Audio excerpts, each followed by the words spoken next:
O ex-ministro do Meio Ambiente de Bolsonaro, o deputado Ricardo Salles, se posicionou contra os pedidos de investimentos feitos pelos comandantes do Exército, classificando-os como, abre aspas, desperdício de dinheiro público, fecha aspas. Também defendeu o fim das operações de garantia da lei e da ordem e a revogação do controverso artigo 142 da Constituição, que menciona o poder moderador das Forças Armadas em algumas situações. Eu vi esse vídeo, Ricardo, nós assistimos, eu e o André hoje, podia fazer parte de um filme, ficou top.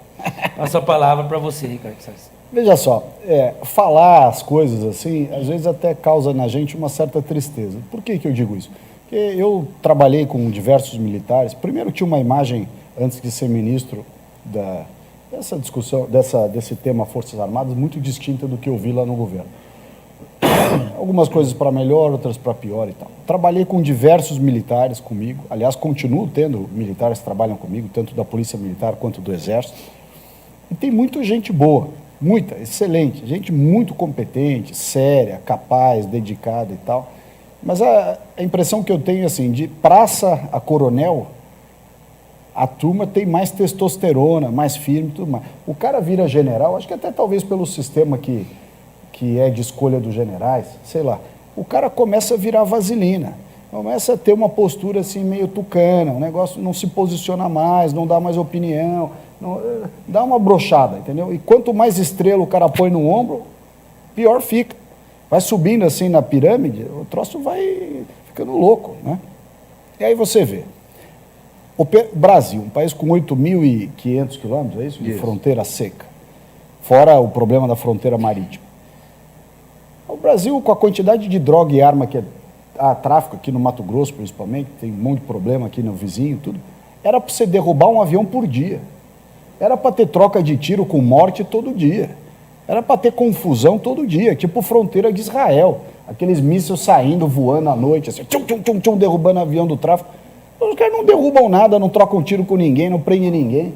É só tropa para lá, tropa para cá, filme de cara cuidando de dente de criança, plantando árvore, distribuindo cesta básica. Desculpa, para distribuir cesta básica, contrata a Legião da Boa Vontade. É muito mais barato, muito mais organizado. Não tem cabimento você ter umas Forças Armadas que custam, não sei se o orçamento ainda é esse, mas, se eu não me engano, é 124 bilhões de reais. Para quê? Aí os caras querem fazer míssil balístico intercontinental para guerrear com quem? Pô, nós estamos cercados de país fudido aqui, todo mundo ferrado, não tem nada. Argentina, aí os caras não conseguem nem fazer empanada mais, doce de leite. É a obsessão dessa turma da época do gás, o guerrear com a Argentina. Que Argentina, meu? Míssil, não sei de onde, submarino nuclear. Submarino nuclear começou a ser fabricado em 1979, até hoje não acabou. Quantas casas populares ou hospitais ou não sei o que foram gastos nesse programa, que está longe de acabar. Eu li aí no dia da audiência que o submarino está previsto para acabar em 2029. Pô, quem quer submarino nuclear? Eu quero segurança pública, eu quero ver coronel, tenente-coronel, tocando tiro com traficante na fronteira. Entendeu? Derrubando avião de traficante. Nos anos 90, quando foi aprovada... Tenha certa paciência. Tá certo, eu achei essa sua fala, Ricardo, fantástica. Vi hoje, não tinha visto naquele momento. Isso aqui, antes que o pessoal aí da dorzinha comece já a falar, estão detonando as Forças Armadas, não tem nada a ver. Está detonando Isso aqui nada. É uma conversa entre cidadãos. Nós estamos dando um toque para ver se os caras acordam. Exatamente, o Ricardo Salles é um representante, deputado federal, e tem que questionar o bom uso dos recursos mesmo, a eficiência das nossas forças, a eficiência das nossas instituições. Por que não pode falar sobre isso? É tabu agora? Você é qualquer outra coisa? Não é patriota se você não debater sobre a efetividade do trabalho, das operações, da força, dos recursos empregados? Claro que não, tem que se falar. É uma vergonha essa história do submarino nuclear. Claro que é uma vergonha. Desde 79, consumindo recursos, aí eles dão um prazo, eu não sei baseado no quê, chega o tempo, eu era criancinha, anos 80, eu vi lá que até acho que 2018, 2016 era a previsão de estar pronto esse submarino nuclear. Eu fiquei uma semana sonhando com o submarino, né? O tempo passou, chegou esse ponto, eu cresci, eu já estou velho, estou gordo, fui deputado 2 vezes, não sou mais, minha filha está nascendo, cresceu, e o submarino, os caras estende o prazo para mais. E mais, não há nenhuma tecnologia que você precise ir a Júpiter buscar. É muito difícil, sim, mas os americanos têm há 50 anos, os soviéticos também. Outros países têm. A Austrália fez agora um acordo para ter os submarinos nucleares e vai ter antes do nosso, que começou em 79. Paulo, pelo então, amor de isso Deus. não tem que ser questionado? Claro que isso tem que ser questionado. É óbvio. Presta atenção, são 79 até agora. São 34 anos, é isso? 44. 44? 44 anos. 44 anos. Os caras viajando para a França para conhecer a tecnologia francesa. Aí a missão do submarino vai para Estocolmo, vai para não sei aonde, e recebe os oficiais da França aqui para ver as nossas instalações, e serve banquete para lá. Pô, para quê? Chega dessa porra, meu.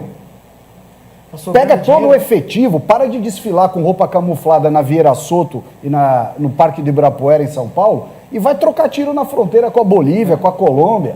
Entendeu? Porque o Brasil tem as fronteiras super vazadas e a turma fica com esse papo. Vamos lançar o satélite brasileiro lá em Alcântara. Mas quero saber de satélite brasileiro. Eu vou contar um episódio que aconteceu comigo. Eu contei no dia lá do... É que eu não pude entrar no detalhe porque não dava tempo, né? Eu usei tempo de liderança, mas assim é só 9 minutos. Aqui eu vou falar rápido, menos de 9 minutos. Mas eu quis Pode comprar... consumir o tempo, senão o Adriles vai se aproveitar depois. Não, é comunista. Comunista. Comunista do pão de queijo aí, da cannabis. Comunista. O Adriles, eu queria comprar um fuzil da Imbel, 762. Eu sou CAC há 30 anos. Queria comprar um Imbel calibre 762. Eu era ministro. Liguei lá, aí liguei pro ministro da Defesa, general Braga Neto. Falei, Braga Neto, eu estou querendo comprar um fuzil da Imbel. Os caras me disseram que é 1 ano de espera para comprar um fuzil. 1 ano? Pô, você tem uma empresa pública... Com procura dos equipamentos. Pelo amor de Deus, você tem uma empresa pública fazendo arma, que é Imbel, que demora 1 ano para te entregar um fuzil? Pô, fecha essa porcaria, meu. O IA2 ou era um falso? O IA2. Eu tentei comprar também. Então, foi essa a resposta. 1 ano de espera para comprar um IA2? Eles não aceitavam pedido quando eu... Não, eu procurei. também não. Aí nem aceitavam pedido. Nem Aí eu aceitava comprei pedido. um Smith Wesson. E assim, né? E assim, demora 1 ano para entregar. Eu estou competindo atualmente com o Imbel, .40, e a gente sabe que não são armas muito boas. São projetos excelentes, mas armas que vêm sem acabamento, armas que precisam depois ir para um armeiro para fazer os ajustes necessários. Então, quer dizer, é ineficiência de produção em relação a tempo de produção, e ainda quando vem, ele fala assim, demora, mas é algo, né, muito bom, perfeito. Não é nem essa a verdade. Ó, vou te falar uma coisa. Eu briguei muito lá, quando eu era ministro, mesmo depois, com essa obsessão. É obsessão, um negócio meio Geisel. Parece que o cara incorpora o Ernesto Geisel. Não, o conteúdo nacional. Mas que conteúdo nacional, meu? Compra pronto essa porra, distribui aí para as Forças Armadas e vamos que vamos. E agora fica 44 anos para desenvolver um negócio que não tem nem perspectiva de ficar pronto. Mas tem que se questionar, inclusive, eu gostaria que eu nunca ouvi, e eu não estou sendo fazendo zoeirinha, não. Eu realmente nunca ouvi a justificativa para a real necessidade de um submarino nuclear brasileiro. Por quê? Qual que é a grande vantagem do submarino nuclear? Ele tem autonomia. Ele vai energia, não precisa reabastecer o tempo inteiro, tem uma autonomia enorme. O Brasil não trabalha com a ideia de projetar poder. É de defesa. É de defesa. Ou seja, você tem meios de se abastecer na sua retaguarda. E mesmo assim, eu vi esse questionamento sendo feito num documento americano. Eles nunca entenderam a obsessão do Brasil de desenvolver um submarino nuclear. Eles precisam, que eles estão eles fazem navegando guerra, nas costas. Fazem guerra. Aqui não. Então, assim, eu gostaria de entender isso, nunca entendi. Outra coisa que eu nunca entendi, porque eu entendi, a gente tem tantos super tucanos, belíssimos aviões de ataque leve ao solo, né, combate ao tráfico, seria maravilhoso. E eu achava que com a aprovação da lei do abate, como você falou, eu ia ver avião de traficante sendo trucidado pela Ponte 50 todo dia. Imagina. O cara para bater um avião... Foi no governo Fernando Henrique. Até hoje, eu acho que eu vi uns 3, 4 videozinhos aí. Não é nada. Com a quantidade de droga e arma que chega no PCC, no Rio de Janeiro, não sei aonde, do Amigos do Norte, lá dos caras lá do Nordeste que cortam a cabeça.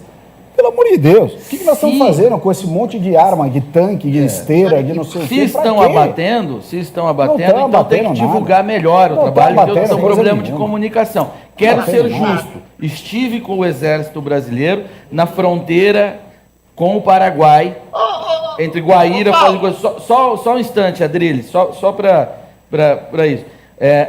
Rapidinho. E ali houve um trabalho muito interessante. Foi feita uma força-tarefa, o Exército com as lanchas, helicópteros e tal, passavam por dia do Paraguai, ali na fronteira com Guaíra, para o Paraná, cerca de 2.500 embarcações com drogas, contrabando, armas e tal, todo dia. Esse número foi reduzido para apenas 2, e o Exército queria uma mudança de engajamento, foi por isso que eles me procuraram, de poder mudar o engajamento para eles poderem atirar no sujeito depois que ele passava pela lancha do Exército, porque o crime se adaptou, passou a usar umas lanchas muito rápidas, então eles não estavam conseguindo... Vai tirar por quê? Ele tinha a regra deles lá, não podia atirar nas costas do cara, que eles tinham medo de responsabilização. Mas enfim, tinha um trabalho sendo feito ali. Ali eu vi, mas tem todos esses outros questionamentos que eu gostaria que eles respondessem, e você fez muito bem, Ricardo, em levantar esse negócio e colocar um dedo numa ferida aí, porque o pessoal tem que sair da zona de conforto com toda certeza. Vai, Adriles, agora eu lhe concedo. Não é zona, vocês estão tergiversando, não é zona de conforto, é zona de nada.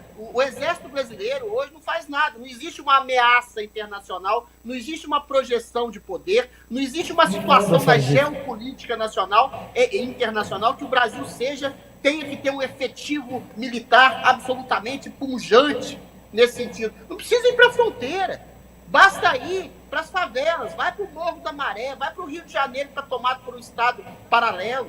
Mas aí chega o STF e proíbe até de fazer sobrevoos na favela, proíbe as forças militares até de adentrarem as favelas, os morros. Quem entra lá tranquilamente é só o ministro Flávio Dino e o Lula e os seus acertas que colocam o bonezinho do CPX.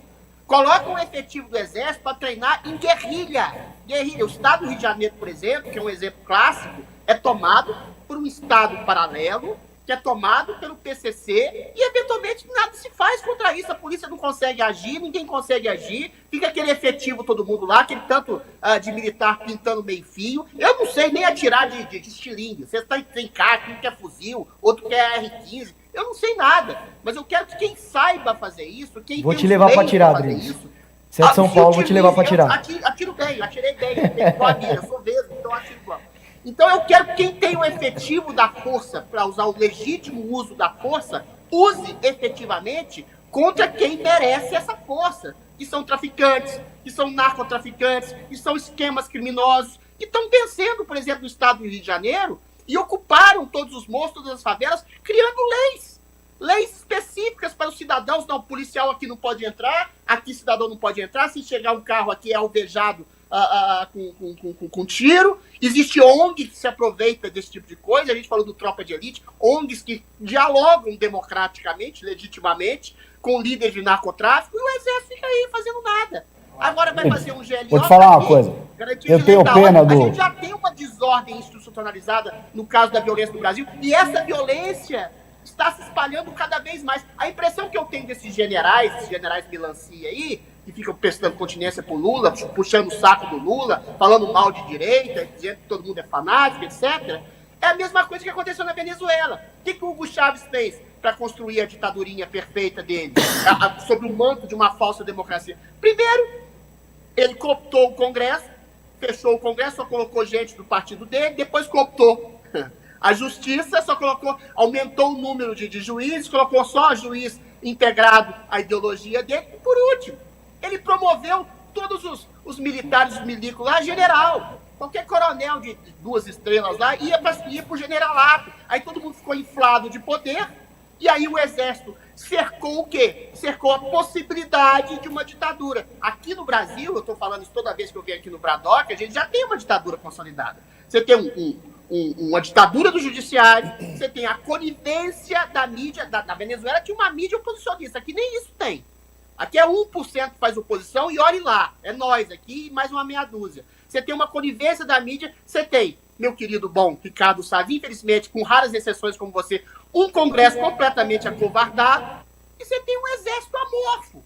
Ou seja, você tem a ditadura, a possibilidade da junção ditatorial de uma ditadura perfeita. Só basta o Lula promover os generais todos lá que ele quer que fiquem puxando o saco dele, como já estão, e aí fica a ditadurinha perfeita, mais perfeita que a do Hugo Chávez. O método é esse. Ou seja, em vez de ficar puxando o saco do Lula e pintando meio fio, o exército devia combater o narcotráfico no Brasil, que era uma coisa muito mais específica. Dentro do Brasil, não precisa ser só na fronteira, não. É dentro da favela, ali narcoterrorismo e tática de guerrilha. Show!